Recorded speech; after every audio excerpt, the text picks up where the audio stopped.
Assalamualaikum warahmatullahi wabarakatuh.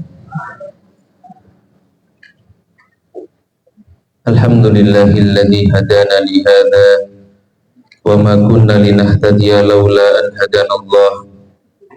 Asyhadu an la ilaha illallah wahdahu la syarikalah wa asyhadu anna Muhammadan abduhu wa rasuluh. Allahumma shalli wa sallim wa barik ala Muhammad wa ala alihi wa ashabihi wa man tabi'ahum bi ihsanin ila yaumiddin, amma ba'd. Yaqulullahu ta'ala fil Qur'anil Karim, a'udzu billahi minasyaitonir rajim. Ya ayyuhalladzina amanu taqullaha haqqa tuqatih wa la tamutunna illa wa antum muslimun.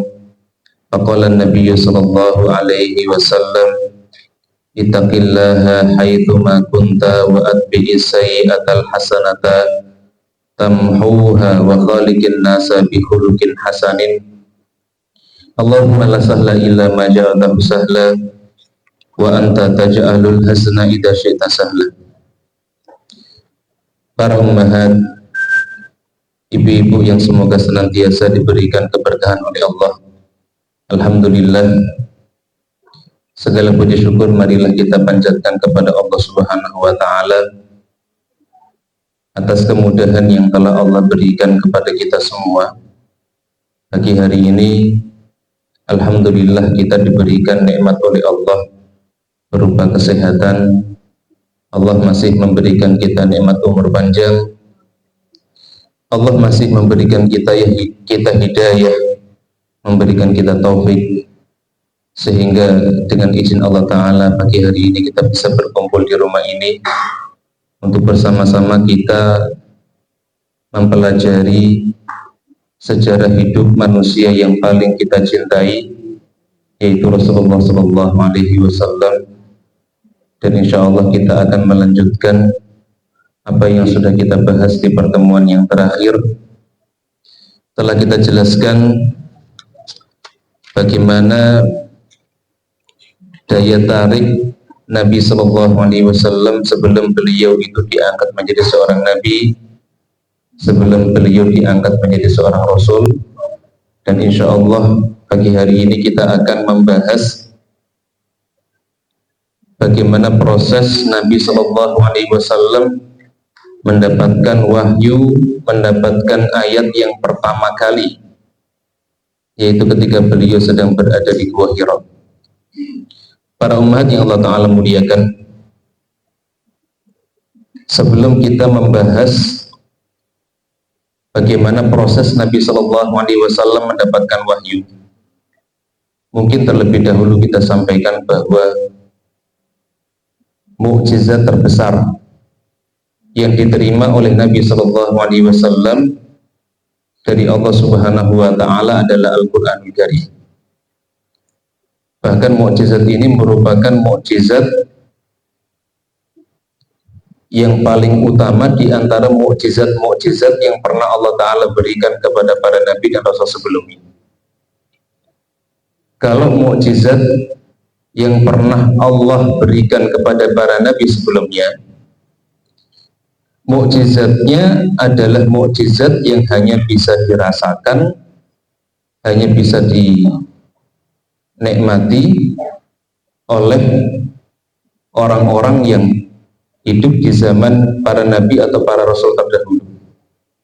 Sambilkan contoh ketika Nabi Sallallahu Alaihi Wasallam, Nabi Musa alaihissalam mendapatkan mukjizat bisa merubah tongkatnya menjadi ular. Mukjizat itu hanya bisa dilihat oleh Nabi Musa dan hanya bisa dilihat oleh orang-orang yang pada waktu itu hadir. Nabi Musa alaihissalam bisa membelah lautan dengan tongkatnya. Yang bisa menyaksikan, yang bisa melihat adalah orang-orang yang pada waktu itu hadir. Atau Nabi Ibrahim alaihissalam juga sama. Sedangkan Al-Quranul Karim adalah mukjizat yang terbaik, yang paling utama, yang pernah Allah Ta'ala turunkan atau berikan kepada para Nabi, para Rasul. Al-Quran itu, para umat yang Allah Ta'ala muliakan, bisa dinikmati, bisa dirasakan mukjizatnya dari pertama kali diturunkan sampai dengan hari ini, kita bisa melihat, kita bisa merasakan, kita bisa membaca mukjizat-mukjizat yang Allah Ta'ala berikan di dalam Al-Quranul Karim. Dan Alhamdulillah, hari ini kita diberikan nikmat oleh Allah untuk bisa belajar Al-Quran. Di anak hafid juga Alhamdulillah diajari bagaimana tahsin yang benar, bagaimana menghafalkan Al-Quran. Subhanallah. Semoga kita termasuk di antara orang-orang yang disebutkan oleh Allah Ta'ala sebagai penjaga Al-Quran, ya. Karena Al-Quran ini adalah mukjizat yang Allah jaga sampai dengan hari kiamat. Nah, para umat yang Allah Ta'ala muliakan, kita kembali ke sejarah Nabi SAW. Sebelum Nabi SAW mendapatkan wahyu, sekitar 3 tahun sebelum wahyu yang pertama kali Allah Ta'ala turunkan kepada Nabi Muhammad SAW, Allah turunkan melalui malaikat Jibril. Di usia sekitar 38 tahun, 37 tahun, 37 tahun, Nabi SAW itu memiliki kebiasaan. Apa kebiasaan Nabi? Rasul itu beliau biasa bertahanus, beliau biasa beruzlah, menyendiri di Gua Hira. Dan itu dilakukan oleh Nabi bukan di tahun ketika Rasulullah mendapatkan wahyu, tidak. Bahkan itu dilakukan oleh Rasulullah 3 tahun sebelum beliau itu diangkat menjadi seorang Rasul. 3 tahun sebelum beliau itu diangkat menjadi Nabi. Rasulullah SAW biasa naik ke Jabal Nur.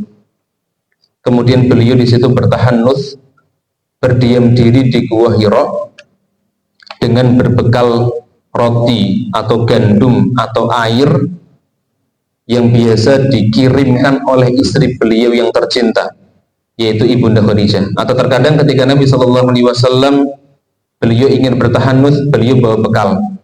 Kalau bekalnya habis, beliau pulang. Kemudian setelah itu bekalnya diisi lagi, kembali ke Gua Hira. Dan itu dilakukan oleh Nabi SAW setiap kali bulan Ramadan selama 1 bulan penuh. Setiap bulan Ramadan selama 1 bulan penuh Nabi SAW bertahanus, beliau beruzlah. Apa yang dilakukan oleh Nabi SAW ketika beliau itu bertahanus, ketika beliau itu beruzlah? Nah, di sini para umat yang Allah Ta'ala muliakan, para ulama berbeda pendapat terkait dengan apa yang diamalkan Nabi, apa yang dikerjakan oleh Nabi SAW selama beliau itu berada di dalam gua. Ada yang mengatakan bahwa Nabi SAW itu beribadah seperti ibadahnya Nabi Ibrahim alaihissalam, tapi pendapat ini adalah pendapat yang lemah, ya, karena ulama-ulama yang menentang pendapat ini, mereka mengatakan dari mana Nabi SAW bisa tahu bagaimana ibadah yang dilakukan oleh Nabi Ibrahim alaihissalam, ya. Kemudian ada yang mengatakan yang kedua, di antara bentuk amaliyah atau amal soleh atau kebaikan yang dilakukan oleh Nabi SAW selama beliau itu bertahanus, beruzlah, beliau terkadang memberi makan fakir miskin, orang-orang miskin yang kebetulan mungkin lewat, ya, atau mungkin kebetulan juga naik ke atas Jabal Nur, ya. Kemudian Nabi SAW memberikan makan untuk orang-orang fakir atau orang-orang miskin. Ada yang mengatakan Nabi SAW beliau bertafakur terkait dengan apa, Ustaz? Terkait dengan keagungan atau kebesaran alam semesta yang diciptakan oleh Allah Subhanahu wa Ta'ala. Karena Allah bagi orang-orang Arab jahiliyah, para umat itu sudah dikenal nama Allah. Jadi mereka orang-orang Arab jahiliyah, meskipun mereka menyembah pagan, menyembah berhala, tapi mereka juga tahu, mereka juga meyakini bahwa Allah itu Tuhan. Cuman apa? Cuman mereka selain meyakini Allah sebagai Tuhannya, mereka juga menyembah berhala, mereka menyembah patung, mereka menyembah berhala A, B, C, D. Bahkan di dalam Ka'bah, ketika Rasulullah itu berhasil menaklukkan Mekah, ada sekitar 360 patung yang ada di dalam Ka'bah, dihancurkan Nabi SAW. Jadi pendapat yang ketiga, Rasulullah bertafakur terkait dengan apa? Terkait dengan kebesaran penciptaan alam semesta ini. Dan pendapat yang keempat adalah pendapat yang mungkin lebih mendekati kebenaran, yang dilakukan oleh Nabi Shallallahu Alaihi Wasallam.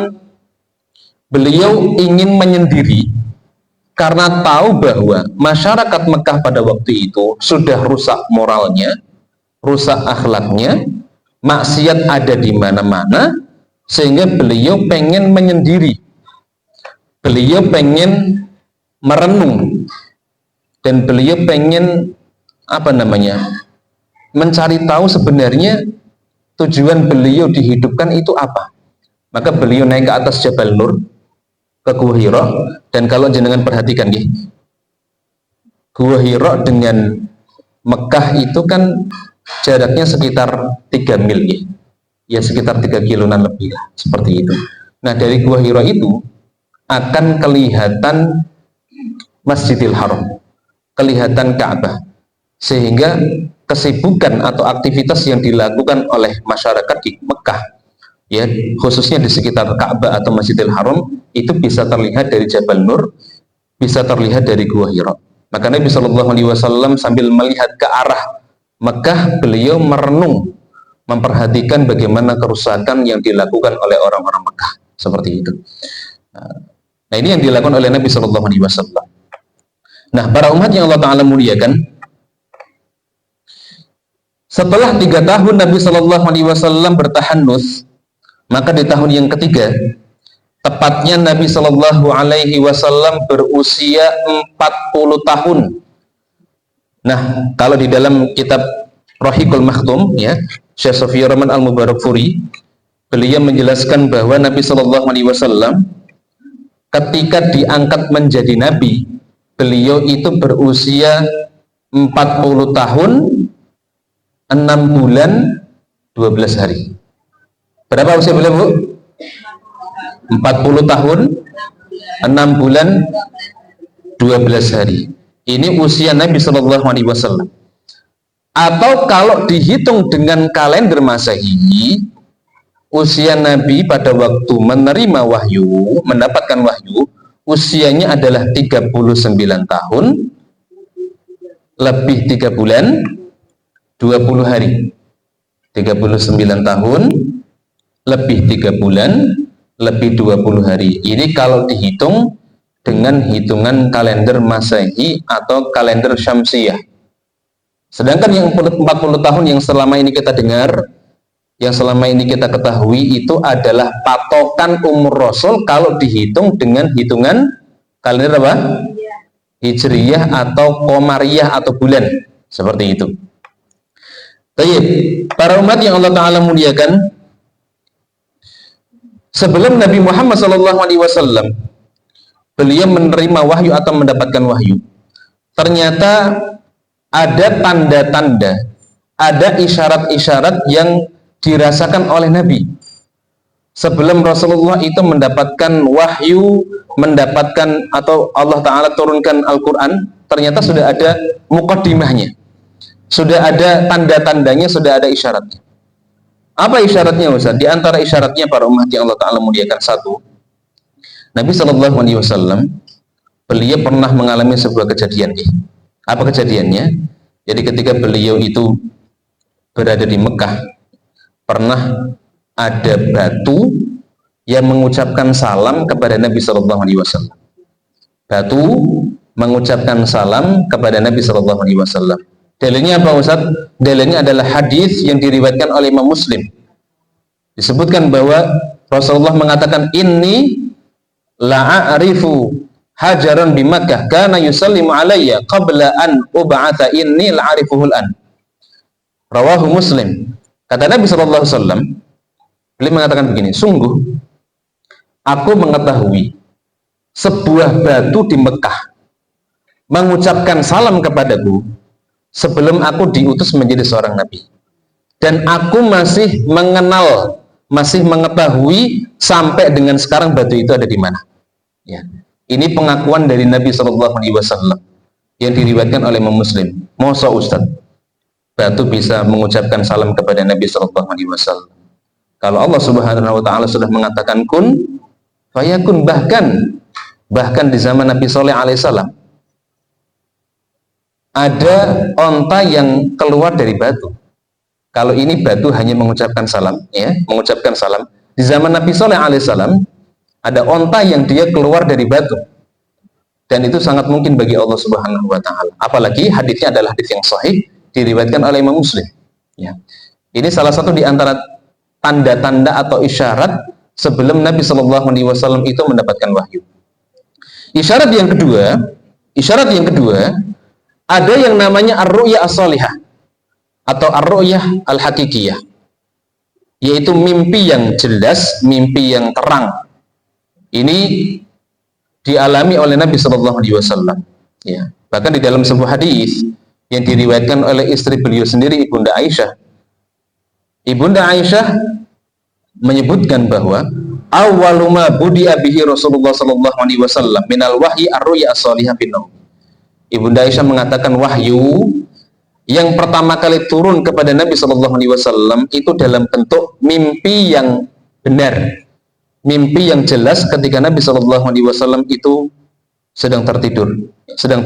Fakana la yaru'yan illa ja'at mithla falakis subh. Kemudian Ibunda Aisyah mengatakan, dan tidaklah Rasulullah Shallallahu alaihi wasallam bermimpi kecuali mimpi tersebut itu seperti cahaya subuh yang sangat terang, cahaya subuh yang sangat jelas, begitu. Ini dalil yang menunjukkan bahwa Rasul itu sebelum diangkat menjadi nabi, di antara tanda-tanda kenabian yang pernah dialami Rasul adalah mimpi yang terang, mimpi yang jelas. Dan mimpi yang jelas, mimpi yang terang ini disebutkan dalam riwayat yang lain termasuk di antara 46 tanda kenabian. Ada 46 tanda kenabian yang Rasulullah sendiri yang mengatakan, ar-ru'ya as-salihah juz'un min sittatin wa arba'ina juz'an min nubuwah. Rawahu Muslim. Rasul mengatakan begini, Bu. Mimpi yang benar, ar-ru'ya as-salihah, adalah salah satu di antara 46 tanda kenabian. Salah satu di antara 46 tanda kenabian. Nah, disinilah para ulama kemudian menjelaskan begini, Bu. Mimpi yang dialami Rasul, mimpi yang dirasakan oleh Nabi Shallallahu alaihi wasallam berupa ar-ru'ya as-salihah. Ar-ru'ya as-sahihah, ya.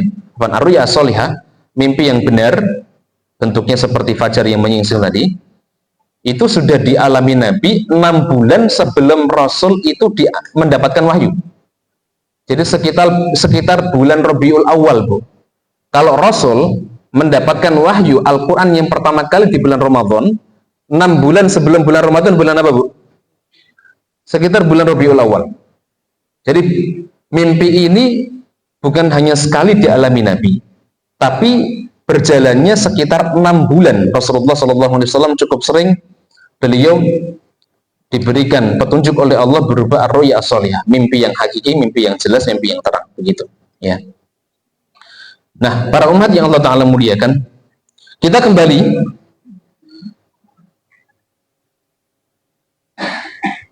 ke proses atau waktu di mana Nabi Shallallahu alaihi wasallam mendapatkan wahyu. Tadi sudah kita jelaskan, ya, bahwa Nabi Shallallahu alaihi wasallam beliau itu mendapatkan wahyu ketika usianya berapa? 40 tahun, 6 bulan, 12 hari. 40 tahun, 6 bulan, 12 hari. Ini usia Nabi Shallallahu alaihi wasallam ketika menerima wahyu. Nah, kita akan bahas dulu. Sebelum kita membahas wahyu yang pertama kali Allah turunkan kepada Nabi Muhammad SAW, yang sering kita dengar. Ibu-ibu mungkin sudah sering dengar, gitu. Wahyu yang pertama kali diturunkan Allah kepada Nabi Muhammad surat apa? Surat Al-Alaq. Ayat berapa?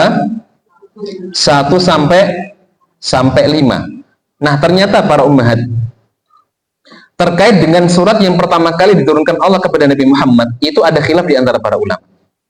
Ada yang mengatakan surat yang pertama kali diturunkan kepada Nabi Muhammad SAW adalah surat Al-Muddathir. Surat Al-Muddathir ayat 1 sampai 3. Ini pendapat yang pertama. Dan ini disampaikan oleh Jabir bin Abdillah sendiri, sahabat Nabi SAW.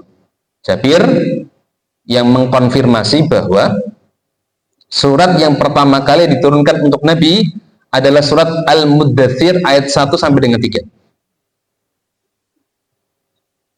Yang kedua, ada yang mengatakan surat yang pertama kali diturunkan para ummahat itu bukan surat Al-Mudaththir, bukan surat Al-Alaq, tapi surat Al-Fatihah. Jadi sebagian ulama berpendapat surat yang pertama kali turun adalah surat Al-Fatihah. Ya. Pendapat yang ketiga adalah pendapat yang paling masyhur, pendapat mayoritas ulama, bahwa surat yang pertama kali diturunkan adalah surat Al-Alaq ayat 1 sampai dengan 5. Terus bagaimana Ustaz kita mengkompromikan pendapat-pendapat para ulama ini? Nah, disinilah kemudian kita bisa belajar dari kesimpulan yang diambil oleh para ulama, termasuk di dalam kitab Al-Burhan fi Ulumil Quran, tulisan Badruddin Az-Zarkashi, ya. Beliau mengatakan begini, surat yang pertama kali Allah turunkan, ayat yang pertama kali Allah turunkan itu surat Al-Alaq 1 sampai 5 yang benar. Terus Al-Mudaththir apa Ustaz? Al-Mudaththir itu adalah surat yang pertama kali Allah turunkan sebagai perintah untuk berdakwah. Al-Mudaththir kan, ya ayyuhal mudaththir qum fa'andir, wahai orang-orang yang berselimut. Qum, apa itu qum artinya Bu? Bangun. Qum fa'andir, dan berikanlah peringatan. Maka ini seakan-akan menjadi petunjuk bahwa Rasul itu disuruh untuk bertabligh, berdakwah itu dengan diturunkan surat Al-Mudaththir ini. Nah, terus surat Al-Fatihah apa Ustaz? Surat Al-Fatihah itu adalah surat yang pertama kali diturunkan oleh Allah Subhanahu wa taala secara utuh, satu surat penuh. Secara utuh satu surat penuh. Karena ada surat-surat yang diturunkan oleh Allah taala, proses turunnya itu tadarrujan, bertahap. Beberapa ayat dulu, nanti disambung lagi, seperti itu. Jadi yang rajih, yang benar, surat yang pertama kali diturunkan untuk Nabi Shallallahu Alaihi Wasallam surat apa? Al-Alaq 1 sampai 5. Nah, bagaimana proses turunnya Ustaz? Ini para umat yang Allah Taala muliakan, Ibunda Aisyah, beliau pernah menceritakan bagaimana proses Nabi Shallallahu Alaihi Wasallam itu mendapatkan wahyu. Rasulullah Shallallahu Alaihi Wasallam, beliau ketika itu sedang bertahanus. Beliau sedang beruzlah di Gua Hira di bulan suci Ramadan, ya, di bulan suci Ramadan.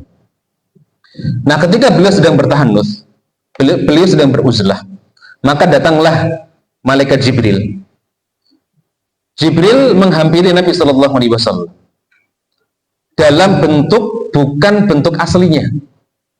Jadi kalau seandainya ada yang mengatakan bahwa Jibril ketika menyampaikan wahyu kepada Nabi Muhammad dengan bentuk asli, maka ini adalah perkataan yang kurang tepat. Jibril datang menghampiri Rasulullah itu dalam bentuk seorang laki-laki, bukan dalam bentuk aslinya, ya, karena disebutkan dalam satu hadis, Jibril itu para ummahat hanya 2 kali saja pernah menampakkan wujud aslinya di hadapan Rasulullah SAW. Yang pertama ketika Nabi Shallallahu Alaihi Wasallam sedang Isra dan Mi'raj. Yang kedua di satu peristiwa, satu kejadiannya, Rasulullah pernah melihat Jibril berada di langit, ya, kemudian tubuhnya itu memenuhi seluruh ufuk langit, ya. Disebutkan bahwa Jibril memiliki sekitar 600 sayap seperti itu. Jadi ketika Rasulullah menerima wahyu yang pertama, ketika beliau sedang berada di Gua Hira, Jibril itu tidak dalam bentuk aslinya. Jadi Jibril dia berbentuk seorang laki-laki, ya. Kemudian dia mendatangi Nabi Sallallahu Alaihi Wasallam. Ketika mendatangi Nabi Sallallahu Alaihi Wasallam, maka Jibril kemudian disebutkan, ya, dia memegang Nabi, kemudian memeluk Rasulullah Sallallahu Alaihi Wasallam. Kemudian Jibril mengatakan Iqra, ya, bacalah. Ya. Rasulullah mengatakan ma ana biqari'in, saya nggak bisa baca. Dipegang lagi, kemudian dibekap lagi sama Jibril, disuruh untuk baca Iqra. Maka Rasulullah mengatakan ma ana biqari'in, saya nggak bisa baca. Sampai 3 kali, ya, sampai 3 kali Rasulullah SAW suruh baca Iqra, bacalah. Tapi Rasulullah menjawab dengan jawaban yang sama, ma'ana biqari'in, saya nggak bisa baca. Karena memang Rasulullah SAW, beliau nggak bisa baca. Beliau tidak bisa membaca, beliau tidak bisa menulis. Jadi Rasul bahkan disebutkan di dalam Al-Quran surat Al-A'raf ya, bahwa Rasulullah SAW memang seorang ummi. Beliau tidak bisa baca dan tidak bisa menulis. Ya. Dan ada hikmah besar. Kenapa Nabi SAW itu tidak bisa baca dan tidak bisa menulis? Karena kalau Nabi Muhammad Bu, beliau itu bisa baca, bisa nulis, maka orang-orang kafir Quraisy akan mengklaim bahwa Al-Quran itu adalah karangan Muhammad. Kalau seandainya Rasul bisa baca, Rasul bisa nulis, maka orang-orang kafir Quraisy itu akan menuduh bahwa yang disampaikan Rasulullah, Al-Quran itu adalah tulisan dia, karangan dia. Sehingga ketika Rasul nggak bisa baca, Rasul tidak bisa menulis, tuduhan bahwa Al-Quran itu buatannya Rasulullah itu tidak berdasar. Rasul saja nggak bisa baca, Rasul nggak bisa nulis. Ya. Maka sekali lagi ya, disuruh untuk baca Iqra. Rasul mengatakan ma'ana biqari'in, saya nggak bisa baca. Sampai kemudian di momen yang ketiga kali, Jibril kemudian mengatakan Iqra bismi rabbikal ladzi khalaq, khalaqal insana min 'alaq, Iqra wa rabbukal akram alladzi 'allama bil qalam, 'allamal insana ma lam ya'lam.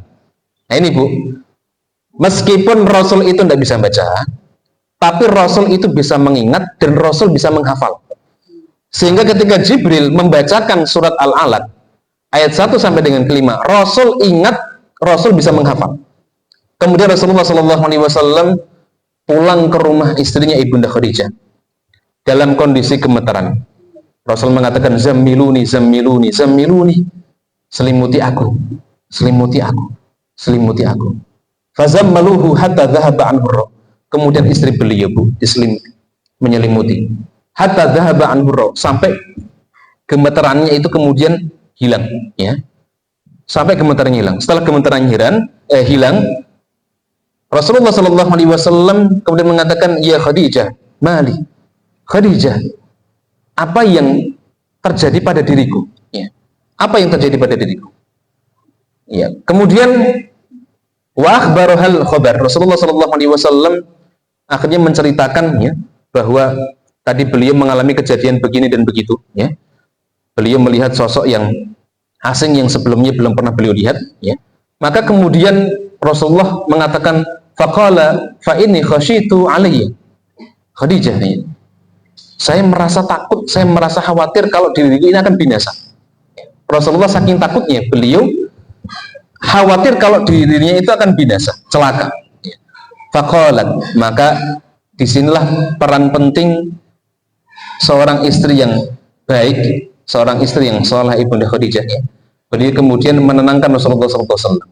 Faqalat, Ibunda Khadijah mengatakan, kalla abshir fa wallahi la yukhzikallahu abada. Istrinya mengatakan, tidak, demi Allah, demi Allah, Allah tidak akan membinasakan, Allah tidak akan menghancurkan. Ya. Kenapa? Li'annaka tasilur rahim. Karena selama ini, wahai suamiku, engkau adalah orang yang menyambung silaturahim. Watasdukul hadis, ya. Watasdukul hadis. Dan selama ini yang engkau ucapkan adalah perkataan-perkataan yang jujur benar. Watahmilul kalla. Dan selama ini engkau membantu banyak orang. Watuqrid dhaifa, engkau memuliakan tamu, ya. Rasulullah SAW sebelum diangkat menjadi nabi, sebelum diangkat menjadi rasul, beliau adalah orang yang dikenal kebaikannya, akhlaknya baik. Ya. Beliau senantiasa menjalin silaturahim. Dengan orang-orang miskin juga beliau memberi makan, ya. Kemudian tamunya beliau muliakan. Maka istri beliau Ibunda Khadijah yakin bahwa suaminya tidak akan dicelakakan oleh, kalau benar itu adalah Allah, Tuhan misalkan, ya. Maka istrinya mengatakan, wallahi kalla fa abshir ma yukhzikallahu abada.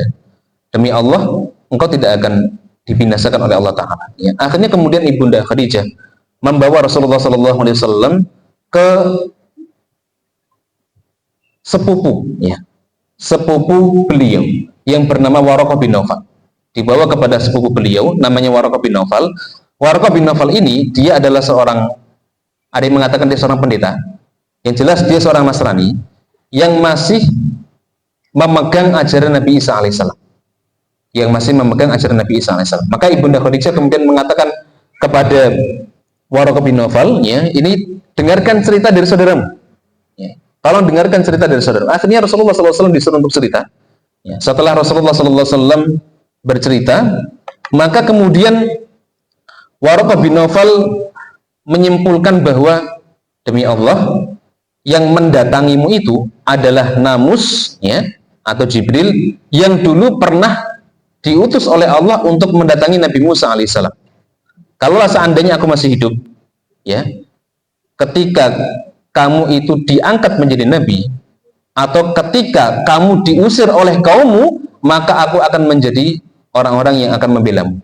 Maka Rasulullah kemudian mengatakan, apakah nanti saya akan diusir oleh kaumku? Iya. Kata Waraqah, tidaklah seseorang yang diberikan wahyu oleh Allah Ta'ala kecuali pasti akan dimusuhi. Kecuali pasti akan dimusuhi. Ya. Akhirnya kemudian Nabi SAW beliau dibawa pulang ke rumah lagi oleh Ibunda Khadijah. Ya. Dan inilah saat-saat di mana Nabi SAW beliau mendapatkan wahyu. Nah, para umat ibu-ibu yang Allah Ta'ala muliakan, terkait dengan kapan Al-Quran itu diturunkan kepada Nabi SAW, sebenarnya untuk urusan bulan saja itu ada khilaf.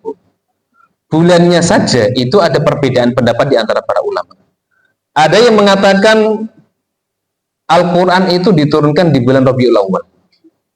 Bulan Rabiul Awal. Ada yang mengatakan Al-Quran itu diturunkan di bulan Rajab. Ada yang mengatakan Al-Quran itu diturunkan di bulan Ramadan. Jadi kalau seandainya ada orang-orang yang mungkin hari ini memperingati, ya, turunnya Al-Quran di bulan suci Ramadan, sebenarnya bulannya saja itu sudah khilaf, berbeda pendapat di antara para ulama. Ada yang mengatakan apa tadi? Bulan Rabiul Awal. Ada yang mengatakan bulan Rajab. Ada yang mengatakan bulan Ramadan. Bulannya saja sudah khilaf, kemudian tanggalnya pun juga khilaf. Yang mengatakan Al-Quran turun di bulan Ramadan itu ada beberapa versi diturunkan di tanggal berapa. Ada yang mengatakan Al-Quran itu diturunkan di tanggal 17 Ramadan, ini yang sering kita dengar, dan ini adalah pendapat dari Ibnu Ishaq. Ada yang mengatakan Al-Quran itu diturunkan di tanggal 24 Ramadan. Ada yang mengatakan Al-Quran itu diturunkan di tanggal 21 Ramadan. 21 Ramadan. Nah, sekarang yang benar mana, Ustaz? Karena yang saya baca, yang kita kaji adalah kitab Ar-Rahiqul Maktum, tulisan Syekh Sofiyur Rahman Al-Mubarakfuri. Saya akan jelaskan, menurut Syekh Sofiyur Rahman Al-Mubarakfuri, Al-Quran itu diturunkan di tanggal berapa? Menurut beliau, Al-Quran itu ternyata tidak diturunkan di tanggal 17. Tapi tanggal berapa, Ustaz? Nah, ini kita akan jelaskan, ibu-ibu nanti silakan diingat, ya. Kenapa beliau bisa berkesimpulan Al-Quran itu diturunkan di tanggal ini nanti. Ya. Para umat yang Allah Ta'ala muliakan, para ulama sepakat, ya. Para ulama sepakat bahwa Al-Quran itu diturunkan di hari Senin. Al-Quran diturunkan di hari Senin. Kenapa para ulama sepakat bahwa Al-Quran itu diturunkan di hari Senin? Karena ada sebuah hadis dari Nabi SAW. Ketika beliau menunaikan puasa hari Senin, maka ada seorang sahabat yang bertanya, Rasul, kenapa Anda berpuasa di hari Senin? Maka Rasulullah SAW kemudian menjawab bahwa di hari Senin aku dilahirkan, dan di hari Senin aku diangkat menjadi seorang nabi. Aku diangkat menjadi seorang nabi. Berarti Rasul menerima wahyu di hari apa? Hari Senin. Baik, sepakat nggih? Nah, sekarang akan kita bahas lagi. Di bulan Ramadan, di tahun ketika Nabi SAW mendapatkan wahyu, hari Senin menurut para mu'arrikh, para sejarawan Islam, itu ada 4 tanggal, Bu. Yang pertama tanggal 7, yang kedua tanggal 14, yang ketiga tanggal 21, yang keempat tanggal 28. Kita ulangi lagi, ya. Di bulan Ramadan, di tahun ketika Nabi SAW mendapatkan wahyu, hari Senin ada berapa tanggal tadi? 4 tanggal. Yang pertama tanggal berapa? tanggal 7, yang kedua tanggal 14, yang ketiga tanggal 21, yang keempat tanggal 28. Baik. Ini yang kedua yang harus dengan ingat ya. Poin yang ketiga yang harus kita perhatikan. Nabi Al-Qur'anul Karim diturunkan oleh Allah Subhanahu wa taala di bulan Ramadan dan di malam Lailatul Qadar. Dalilnya apa Ustaz? Di dalam Al-Qur'an disebutkan syahrul Ramadan alladzi unzila fihi al-Qur'an hudal lin-nasi wa bayyinatin minal huda wal furqan. Jelas ya, Al-Qur'an diturunkan di bulan Ramadan. Lebih spesifik lagi di malam Lailatul Qadar. Dalilnya ada di surat apa? Surat Al-Qadar. Silakan nanti jangan baca inna anzalnahu fi Lailatul Qadar. Sesungguhnya kami menurunkan Al-Qur'an di malam Lailatul Qadar. Nah, baik. Sekarang kita simpulkan bahwa Al-Qur'an itu diturunkan di malam Lailatul Qadar. Rasulullah SAW di dalam satu hadis beliau mengatakan taharrau Lailatul Qadri fi ashril awakhir min Ramadan. Carilah malam Lailatul Qadar di 10 hari terakhir di bulan Ramadan. Nah, sekarang kita akan lihat tanggal yang masuk di 10 hari terakhir bulan Ramadan. Tanggal berapa dan tanggal berapa, Bu? 21 dan tanggal 28. Nah, lebih spesifik lagi, Rasul nyuruh kita untuk taharrau Lailatul Qadri fil witri minal ashril awakhir min Ramadan. Carilah malam Lailatul Qadar di malam-malam ganjil dari 10 malam terakhir bulan Ramadan. Antara 21 dan 28, yang ganjil mana? 21. Sehingga Syekh Shafi'i Rahman Al-Mubarakfuri menyimpulkan bahwa Al-Quran itu diturunkan di tanggal 21 bulan Ramadan, bukan tanggal 17, bukan tanggal 14, tapi tanggal 21. Tapi kita milih yang mana, Ustaz? Monggo ibu-ibu mau pilih yang mana? Mau pilih tanggal 17 juga silahkan, mau pilih tanggal 21 juga silahkan. Yang jelas kita seandainya milih mau tanggal 17 atau 21 itu tidak ada hubungannya dengan syariat yang Allah Ta'ala turunkan. Artinya mau tanggal 21 ya tidak berbahaya untuk diri kita, tidak menimbulkan madharat ya, dan juga tidak menimbulkan maslahat atau manfaat ya. Jadi ini hanya sebagai thaqafah ya, pengetahuan ya, karena memang tidak ada perintah untuk mengerjakan ibadah-ibadah khusus di tanggal atau di hari ketika Allah Subhanahu wa taala menurunkan Al-Qur'an untuk Rasulullah SAW. Ya. Tapi bisa dipahami nggih? Jadi nanti kalau seandainya saya tanya, ibu-ibu, Al-Qur'an diturunkan tanggal berapa menurut Syekh Shafi'i Rahman Al-Mubarakfuri? 21 Ramadan. Kenapa tanggal 21 Ramadan? Nanti dijelaskan tadi urut-urutannya. Ya. Nah, ini terkait dengan proses Al-Quran itu diturunkan kepada Nabi Muhammad SAW. Nah, para umat yang Allah Ta'ala muliakan, setelah Al-Quran diturunkan kepada Nabi Muhammad SAW, ya, ternyata wahyu itu tidak langsung bersambung. Mungkin bayangan kita sebelum kita belajar, setelah Allah menurunkan surat Al-Alaq itu nanti langsung disambung dengan surat-surat berikutnya, ternyata tidak, Bu. Ternyata tidak. Makanya para ulama kemudian menjelaskan ada yang namanya istilah fatrah ya, atau fatratul wahyi. Waktu atau masa-masa di mana Al-Qur'an itu tidak turun. Waktu atau masa-masa di mana Al-Qur'an itu tidak turun atau wahyu itu terputus.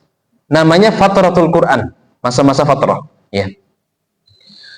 Jadi setelah Nabi SAW beliau mendapatkan wahyu, ternyata wahyu itu tidak langsung diturunkan lagi. Wahyu itu terputus.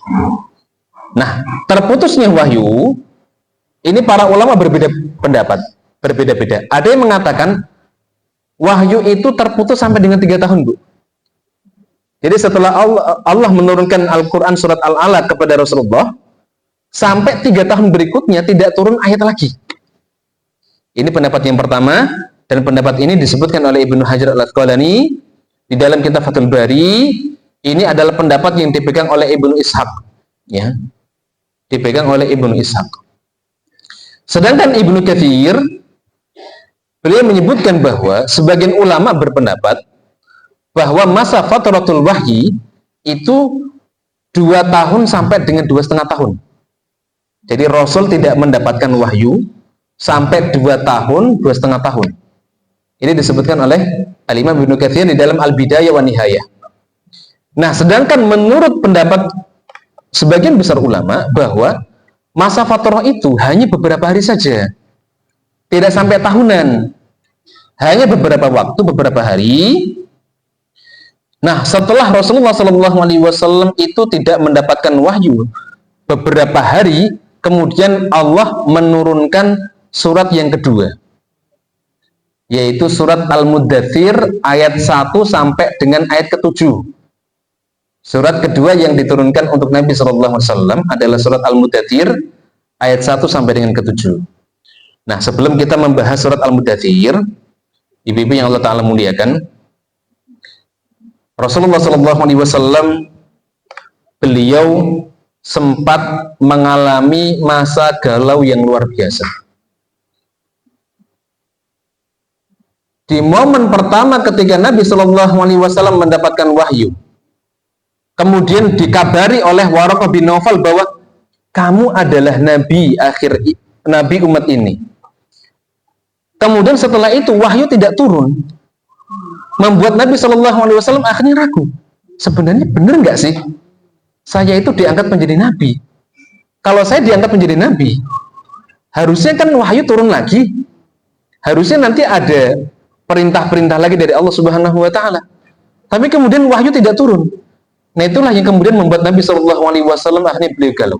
Bahkan disebutkan di dalam banyak riwayat, Bu, Nabi SAW, mohon maaf ya, beliau itu terkadang lari kencang tanpa arah, bingung.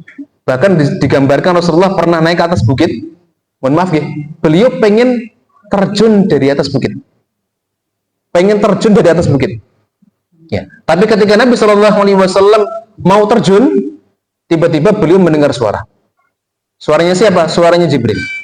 Jibril mengatakan, ya Muhammad, innaka Rasulullah wa ana Jibril. Muhammad, kamu itu adalah utusan Allah dan saya Jibril. Akhirnya nggak jadi pulang ke rumah. Ya, ditunggu lagi beberapa hari, tidak turun wahyu lagi. Beliau lari lagi, naik ke atas bukit, sampai mau turun lagi, mau bahasa kitanya mau bunuh diri, mau terjun dari atas bukitnya. Tapi kemudian beliau mendengar suara lagi, ya Muhammad, innaka Rasulullah wa ana Jibril. Muhammad, kamu itu adalah Rasulullah, saya Jibril. Ya. Sampai beberapa kali. Kemudian setelah ditunggu-tunggu, akhirnya Allah Subhanahu wa Ta'ala menurunkan wahyu yang kedua, yaitu surat Al-Muddathir ayat 1 sampai dengan ayat ke-7. Ayat 1 sampai dengan ayat ke-7. Nah, ada sebagian ulama yang kemudian mengambil sebuah hikmah atau faidah. Kenapa? Wahyu itu tidak langsung diturunkan. Ada yang mengatakan satu, agar Nabi SAW itu merasa rindu dengan wahyu dari Allah Ta'ala. Ini yang pertama. Yang kedua, ada yang mengatakan bahwa salah satu di antara hikmahnya adalah menerima wahyu, mendapatkan wahyu itu adalah hak prerogatif dari Allah. Tidak bisa Rasul kemudian, Allah saya pengen wahyu, langsung turun, tidak bisa. Ya, tidak bisa. Makanya Nabi SAW mungkin di beberapa riwayat, beberapa kisah disampaikan, ya beliau pernah menunggu informasi dari Allah, apakah ibunda Aisyah itu berzina dengan Sofwan bin Mu'attal ataukah tidak. Saya pernah sampaikan kisah hadithul ifki. Hadithul ifki itu adalah ibunda Aisyah pernah difitnah zina dengan salah seorang sahabat namanya Sofwan bin Mu'attal. Pernah dengar kisah hadithul ifki? Sudah pernah ya? Berita palsu, berita dusta, ibunda Aisyah pernah difitnah zina dengan sahabat namanya Sofwan bin Mu'attal. Gara-gara apa? Gara-gara ibunda Aisyah ikut perang. Ketika ikut perang, pulang kan Bu, sudah selesai, ibunda Aisyah, beliau kan di dibawa di sekedup namanya. Sekedup itu kalau orang-orang Cina nikahan, jenengan mungkin pernah lihat nih, dipikul ya. Kemudian setelah itu Rasulullah istirahat. Ketika istirahat, Ibunda Aisyah minta izin untuk pergi ke belakang. Ketika minta izin pergi ke belakang, kemudian balik ke tempat asal, ya ternyata Ibunda Aisyah baru sadar bahwa cincinnya itu hilang ya. Nah kemudian akhirnya balik lagi. Ketika balik lagi sudah ketemu, ternyata kembali ke tempat asal, rombongan sudah berangkat. Disitulah kemudian Ibunda Aisyah akhirnya berdiam diri karena beliau punya pandangan kalau seandainya ngejar nggak tahu jalan, tersesat, maka mending nunggu sampai nanti dijemput sama Rasulullah ya. Tapi setelah ditunggu-tunggu ternyata yang muncul dari belakang ada suara laki-laki namanya Sofwan bin Mu'attal. Sofwan bin Mu'attal itu ditugasi Nabi untuk menjadi tim penyapu ranjau. Tim penyapu ranjau itu kalau lagi safar ada orang yang ditempatkan di belakang untuk nyisir, Bu, ada yang tertinggal atau tidak. Nah ketika ketemu dengan Sofwan, kalimat yang pertama kali keluar dari lisannya Sofwan adalah kalimat istirja, innalillahi wa inna ilaihi raji'un. Kemudian beliau tidak berbicara sepatah kata pun, beliau langsung menyodorkan onta beliau untuk dinaiki Ibunda Aisyah sampai dibawa ke Madinah. Sampai di Madinah, Ibunda Aisyah mengira tidak terjadi apa-apa. Ya, sampai kemudian beliau pulang ke rumah, ternyata beliau sakit dan beliau sakit sampai 1 bulan. Ya, setelah 1 bulan sakit, terus agak enakan, minta izin kepada Nabi untuk keluar rumah untuk melihat keadaan kota Madinah. Sampai disitulah kemudian beliau baru sadar bahwa ada fitnah, bahwa beliau itu zina dengan Sofwan bin Mu'attal. Maka Ibunda Aisyah kemudian nangis. Beliau menemui Nabi SAW dan beliau menyampaikan bahwa saya nggak mungkin berzina, Rasulullah. Ya. Dan Ibunda Aisyah sebenarnya sudah merasakan keanehan dari sikap Rasulullah. Ya. Apa Ustaz? Jadi Rasul yang biasanya perhatian, apalagi Ibunda Aisyah sedang sakit, beliau agak cuek. Karena memang di luar sedang rame itu, Bu. Aisyah zina. Bahkan ada sebagian sahabat yang ngasih masukan, ini sudah Rasul, sudah ceraikan dia saja. Banyak perempuan-perempuan di Madinah yang lebih solihah, yang lebih cantik, ya. Tapi banyak juga sahabat yang mengatakan, Rasul, selama kami bermuamal dengan Aisyah, tidak pernah kami mendengar kedustaan dari lisan beliau. Rasulullah berharap segera turun wahyu dan ayat untuk menunjukkan kebenarannya sih. Yang benar siapa ini? Apakah Aisyah yang benar, ataukah justru Aisyah yang berbohong? Ya. Ternyata nunggunya cukup lama, 1 bulan lebih. Ya. 1 bulan lebih. Baru setelah itu turun surat An-Nur yang mengabarkan bahwa yang benar Aisyah. Aisyah adalah wanita baik-baik. Ya. Ini contoh bagaimana wahyu itu hanyalah Allah yang punya hak untuk menurunkan. Rasul nggak bisa, nggak punya hak. Ya. Rasul nggak punya hak. Nggak bisa Rasul, ya Allah aku butuh wahyu sekarang. Ya. Kemudian Allah langsung turunkan. Tidak. Kalau Allah tidak berganda nggak bisa. Seperti itu. Ini diantara hikmah. Kembali ke tadi ya. Jadi Allah Subhanahu wa taala kemudian menurunkan surat yang kedua, yaitu surat Al-Muddatsir ayat 1 sampai dengan ayat ke-7. Nah, apa kata Allah? Ya ayyuhal muddatsir, a'udzubillahi minasyaitonirrajim. Ya ayyuhal muddatsir, qum fa'anzir wa rabbaka fakabbir wa thiyabaka fatahhir war rujza fahjur wa la tamnun tastakthir wa li rabbika fasbir. Al-Muddatsir 1 sampai dengan 7. Allah berfirman, ya ayyuhal muddatsir, wahai orang-orang yang berselimut, kum. Apa artinya kum, Bu? Bangun, fa'andir, dan berikan peringatan, berilah peringatan. Wa rabbaka fakabbir, dan Tuhanmu fakabbir, agungkanlah. Wa thiyabaka, dan pakaianmu fatahhir, sucikanlah. War rujza fahjur, kata Allah. War rujza fahjur, dan perbuatan dosa tinggalkanlah. Wala tamnun tastakthir, dan janganlah kamu memberi sesuatu dengan harapan memperoleh balasan yang lebih banyak. Wali rabbika fasbir, dan untuk memenuhi perintah Allah, fasbir, sabarlah, seperti itu. Nah, ini Al-Muddathir 1 sampai dengan ke-7. Para umat yang Allah Ta'ala muliakan, para ulama mengatakan begini, ya. Para ulama mengatakan bahwa surat Al-Alaq 1 sampai 5 ini adalah surat yang menjadi tanda bahwa Rasul diangkat menjadi nabi. Sedangkan surat Al-Muddathir yang kedua ini adalah surat yang menjadi pertanda bahwa Rasul itu diangkat menjadi seorang Rasul. Nabi Muhammad diangkat menjadi Rasul. Saya ulangi lagi ya. Surat Al-Alaq tadi sebagai tanda Rasul diangkat menjadi apa, Bu? Nabi. Kalau surat Al-Muddathir, Nabi Muhammad diangkat menjadi seorang Rasul. Bedanya di mana, Ustaz? Bedanya di mana? Nah, ini, Bu. Kalau nabi mereka adalah orang-orang yang Allah Ta'ala berikan wahyu, tapi wahyu itu hanya untuk dia sendiri. Tidak diperintahkan untuk didakwahkan. Ini karena nabi. Sedangkan Rasul itu adalah orang-orang yang dia mendapatkan wahyu dari Allah Ta'ala, kemudian Allah perintahkan untuk mendakwahkan. Allah perintahkan untuk mendakwahkan.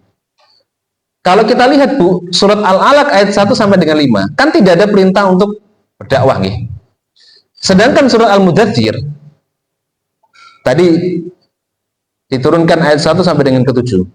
Ada perintah dari Allah, kun fa'andir. Kun fa'andir. Bangun fa'andir dan berikanlah peringatan. Bangun dan berikanlah peringatan. Ya, makanya para ulama mengatakan bahwa Allah mengangkat Nabi Shallallahu Alaihi Wasallam menjadi Nabi ditandai dengan surat Al-Alaq, surat Iqra. Sedangkan diangkat menjadi Rasul itu ditandai dengan surat Al-Muddathir. Ya, seperti itu. Ya. Baik. Ini dua surat pertama yang Allah Ta'ala turunkan. Sehingga dengan Allah menurunkan surat Al-Muddathir menjadi sebuah perintah dari Allah secara resmi, Bu, supaya Nabi itu berdakwah. Kalau surat Al-Alaq ayat 1 sampai dengan ke-5, Rasul kan nggak ngapa-ngapain, gitu. Rasul hanya menunggu saja. Tapi ketika sudah turun surat Al-Muddathir 1 sampai dengan ke-7, Allah nyuruh Rasul untuk dakwah. Allah nyuruh Rasulullah untuk menyebarkan agama Islam. Nah, disinilah kemudian nanti akan kita bagi, Bu, periode dan tahapan dakwah. Periode dan tahapan dakwah Rasulullah. Secara umum, ibu-ibu yang Allah Ta'ala muliakan, periode dakwah Nabi itu dibagi menjadi dua. Satu periode Mekah, yang kedua periode Madinah. Satu periode Mekah. Di periode Mekah, Rasul itu berdakwah berapa tahun, Bu? 13 tahun. Dengan lebih banyak menitik beratkan pada masalah akidah. Masalah akidah, masalah tauhid itu lebih dititik beratkan ketika berada di masa periode Mekah. Kenapa, Ustaz? Karena ini adalah masa-masa taksis, Bu. Masa-masa untuk membangun pondasi. Kalau pondasinya itu tidak baik, pondasinya rapuh, ya sudah, ke depannya para sahabat akan menjadi orang-orang yang rapuh. Tapi kalau pondasinya itu kuat, insya Allah ya nantinya akan menjadi orang-orang yang hebat, orang-orang yang luar biasa, orang-orang yang tahan banting. Ini periode Makkah 13 tahun. Yang kedua ada periode Madinah. Periode Madinah itu masanya selama 10 tahun. Selama 10 tahun. Sehingga total Rasul berdakwah itu selama 23 tahun. 13 tahun di Mekah, 10 tahun di Madinah. Nah, sekarang kita akan bahas periode Mekah dulu. Baik. Para umat yang Allah Ta'ala muliakan, di periode Mekah, tahapan dakwahnya pun dibagi-bagi. Ada 3 tahapan. Satu, tahapan dakwah secara sembunyi-sembunyi, Bu, ngumpet-ngumpet. Sembunyi-sembunyi. Ini tahapan yang pertama. Dan ini berjalan kurang lebih selama 3 tahunan. Berjalan kurang lebih selama 3 tahunan. Jadi jangan kita kira bahwa Rasul itu dapat wahyu langsung kemudian keluar-keluar, yo masuk Islam. Tidak. Rasul itu sembunyi-sembunyi, dakwah bisir dengan diam-diam itu selama 3 tahun. Selama 3 tahun. Ya kenapa? Karena kalau Rasulullah langsung terang-terangan, eksistensi dakwanya mungkin tidak akan bisa berjalan lama. Apalagi orang-orang kafir Quraisy itu orang-orang yang kejam, tegas, ya, seperti itu. Maka Rasul diam-diam dulu untuk membangun kekuatan, ya, untuk membangun relasi. Ini dakwah sembunyi-sembunyi. Yang kedua, ada tahapan dakwah terang-terangan untuk penduduk Mekah. Dakwah terang-terangan untuk penduduk Mekah. Dari tahun berapa ini? Tahun berapa? Tahun keempat sampai dengan tahun ke-10. Tahun keempat sampai dengan tahun ke-10. Yang ketiga, dakwah terang-terangan untuk penduduk luar kota Mekah. Dakwah terang-terangan untuk penduduk luar kota Mekah. Ini dari tahun ke-10 sampai dengan tahun 13. 13 ya. Tahun ke-13 kenabian. Ya. Paham ya pembagian masa dakwah Rasulullah ya? Baik, kita ulangi lagi. Tahun pertama sampai dengan tahun ketiga namanya dakwah apa, Bu? Sembunyi-sembunyi. Kemudian berikutnya dakwah terang-terangan untuk penduduk Mekah dulu. Tahun berapa sampai dengan tahun berapa?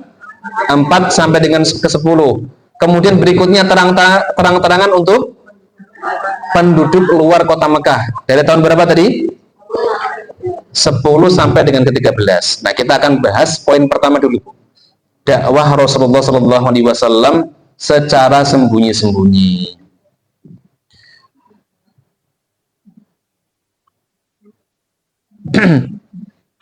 Para umat yang Allah Ta'ala muliakan, di masa dakwah yang pertama, dakwah sembunyi-sembunyi, ya, maka secara naluriah, ya, kalau kita itu ingin memberikan nasihat, ya, ingin memberikan wejangan, yang paling kita sasar yang pertama kali adalah orang-orang terdekat kita dulu. Begitu pula Nabi SAW.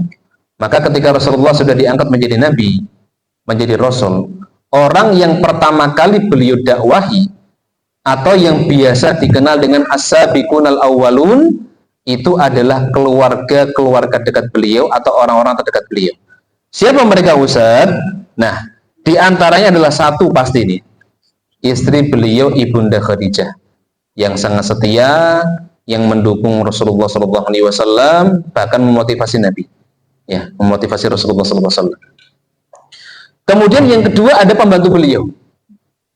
Beliau punya pembantu sekaligus pernah menjadi anak angkat beliau. Namanya Zaid bin Harithah. Zaid bin Harithah, Bu, itu dulu budaknya Rasulullah. Pernah diangkat menjadi anak angkat. Bahkan dulu namanya Zaid itu diganti sama Nabi. Namanya Zaid bin Muhammad. Setelah diangkat menjadi anak angkat, yang awalnya namanya Zaid bin Harithah berubah Zaid bin Muhammad. Tapi Allah kemudian menegur Rasulullah. Tidak boleh.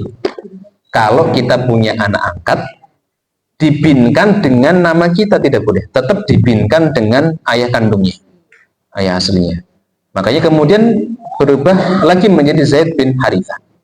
Sekaligus ini menjadi pelajaran bagi kita semua, para ibu-ibu, kalau misalkan punya ya anak asuh, anak angkat, tetap ya dibinkan dengan nama orang tua aslinya, jangan ke diri kita, karena memang ada banyak pertimbangannya. Kalau dimasukkan ke kakak, ya, kemudian namanya dibinkan dengan apa namanya, bapak angkatnya, nanti kalau seandainya terjadi permasalahannya, wabil khusus masalah mawarif, ya, masalah warisan, ya, kalau dia mau mengklaim di pengadilan, dia bisa menang itu. Ya, karena secara akte, secara data dia masuk di kakak. Ya, begitu. Yang kedua juga berbahaya untuk masalah nasab, ya, masalah mahram, ya, masalah mahram atau masalah nasab, ya.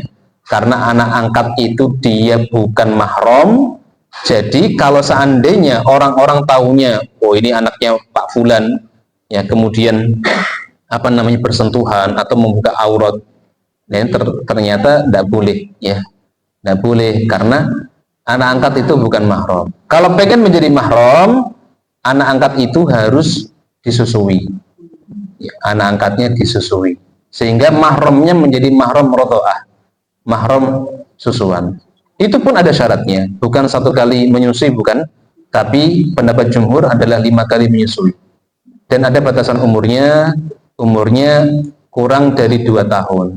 Kalau 5 tahun dikasih ASI ya nggak bisa jadi mahram, apalagi 17 tahun, ya, dikasih ASI nggak bisa jadi mahram.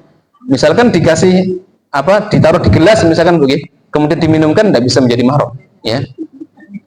Ada syaratnya, ya, maksimal usia 2 tahun, ya, seperti itu.